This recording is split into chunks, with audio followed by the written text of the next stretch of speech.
Hi friends, welcome to the second lesson in week 4, which is using your senses.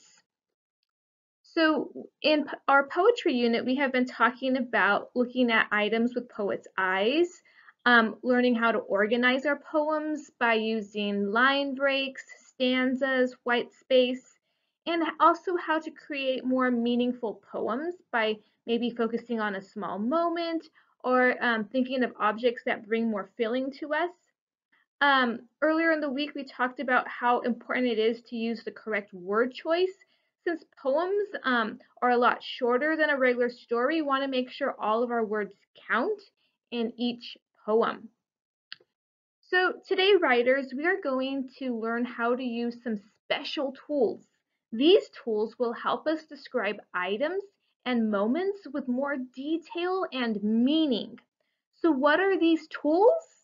Well, they are our five senses.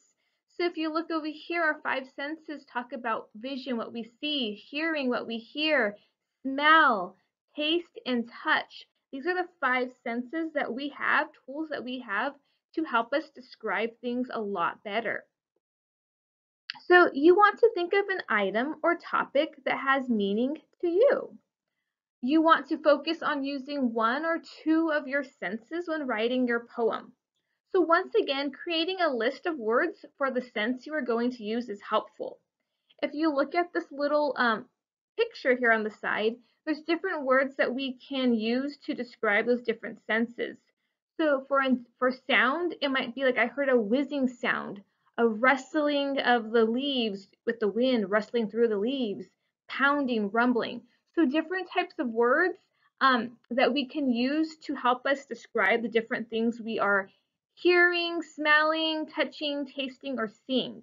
So those are some options you might want to use in your poems to describe your item. So my topic is going to be Kiki my cat because she means a lot to me. So I chose her as my topic of my next poem again because I want to make sure I'm using something that's meaningful. So when I describe her, I'm able to kind of think of more information, more words, and it just means a lot more to me. So I'm going to focus on the senses of touch and sight.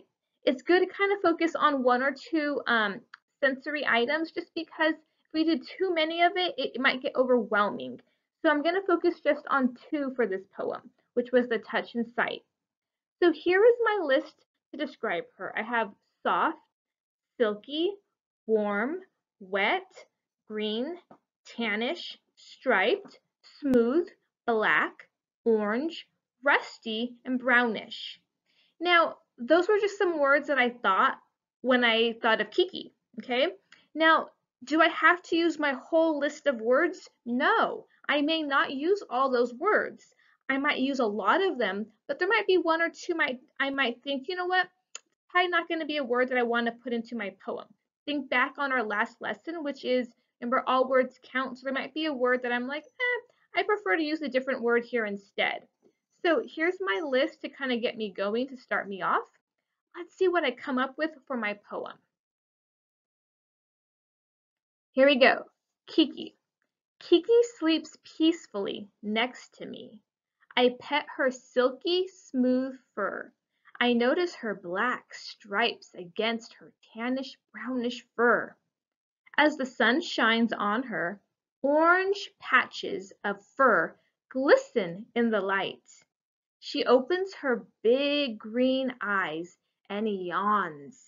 She then licks her rusty colored nose. So, and I put a little picture of her because when I see her sleeping, she kind of looks real nice and cozy. She looks peaceful. She looks happy. And then I like to just kind of look at her different tones of colors in her fur. So I was able to kind of describe that. So that was an example of me using my senses of sight and touch. So writers, as you can see, I didn't use all my words like I mentioned earlier. I used some of them. I might have even added a couple more as I started to think of my poem. I might have kind of been thinking, oh, something else popped into my mind as well. So today, writers, I want you to choose an item that means a lot to you to describe in a poem. Think of one or two senses you want to focus on For example, if you're describing your favorite meal, you might use the sense of taste and smell for that one, okay? So think about what senses would be the best ones to use for whatever item you're trying to describe to your reader. So be creative and let's start writing, friends. A reminder is that we have our anchor chart of all the different craft moves we've been using and learning about so far in poetry. So this will also be up on your Padlet. So take a look at it to kind of remind yourself of all the different items we have been learning. So you can try to include those into your poems because we should be building up on our poems, right? The more you learn, the more you're able to know to add in different types of craft moves. All right, friends, enjoy and let's get writing.